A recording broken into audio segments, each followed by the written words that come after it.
Hello, everyone. I am so excited and delighted that each and every one of you have decided to join me on this January 20th, on this Martin Luther King beautiful sunny day here in Texas. This is a national TV program as well as a national radio show. If you would like to connect with me, you can email me at emony_love@yahoo.com.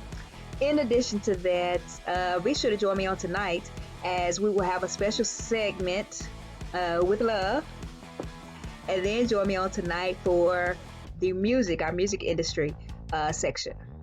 In addition to that, be sure to log on to blogtalkradio.com/free to love. That is interviews with community leaders, individuals with a positive message.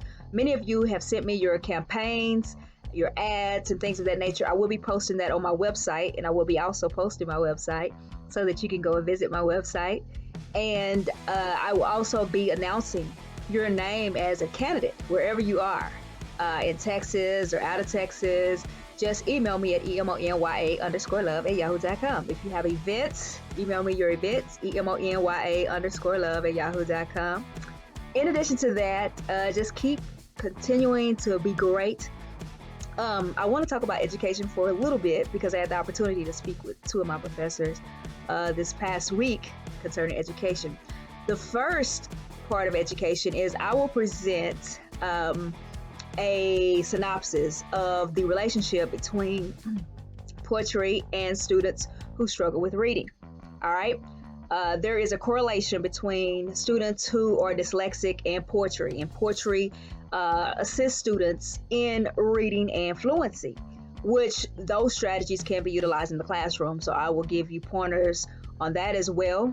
In addition to that, I would also like to say that I had the opportunity to speak with one of my former professors, and we were talking about instruction. Instruction is very important. That is probably the most important piece of education because when students are instructed, then students can perform. And so we had a conversation about alternative school. And alternative school is a place, for those of you who are not in the education sector, for students who have some difficulty functioning in the regular school setting, and they may somehow end up in alternative school due to some behaviors. Okay. Well, we were thinking about proposing that alternative schools be switched.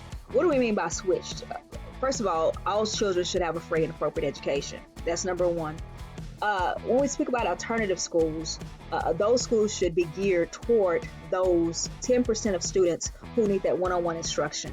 Because what happens is, out of 1,000 students, at least 10% of those students need one-on-one instruction, and they're unable to, because of whatever reason, function in a regular classroom. And so what happens is those students go to those particular classrooms and they may not adjust to the expectations or the standards.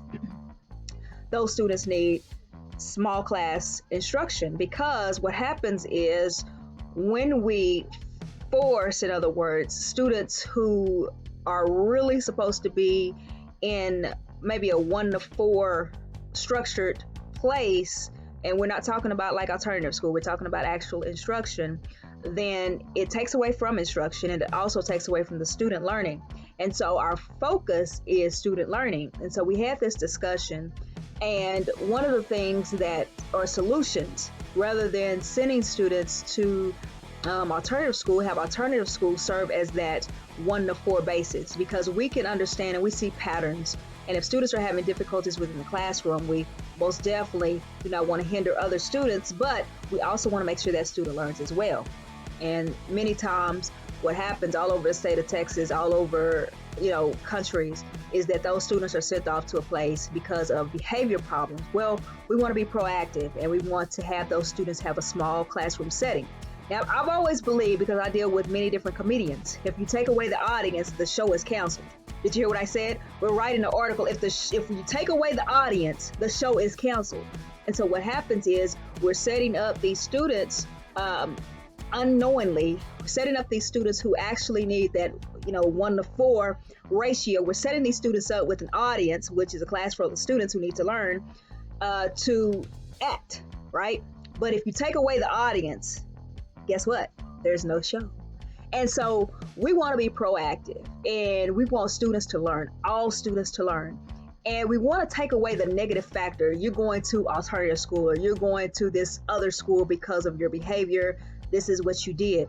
Well, let's start off being proactive. Okay. These students may need that 1-to-4 ratio.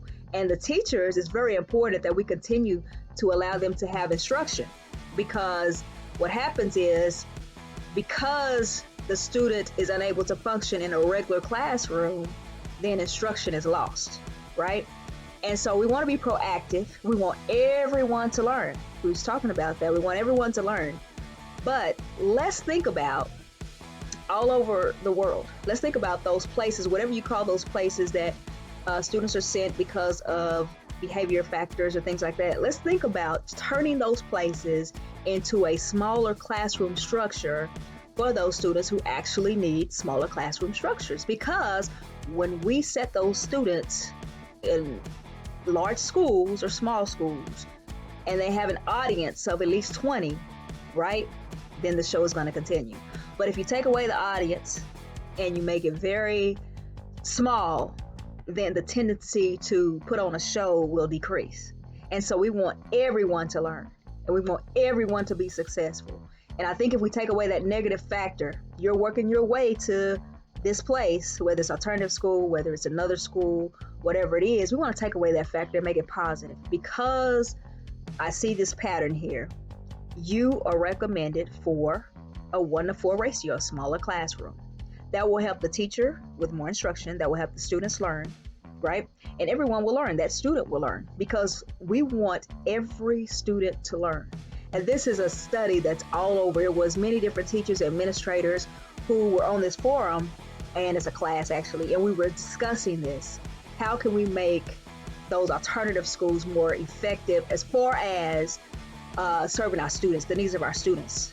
And, first day of school, those students report to that school because they need a smaller structure. And it's only about 10% who need that smaller structure. And if they're already in that setting and those expectations are set, then they're able to be successful. And so we want to make sure that every student is successful within the classroom structure. All right. So if you want to connect with me, EMONYA_love@yahoo.com. Thank you so much.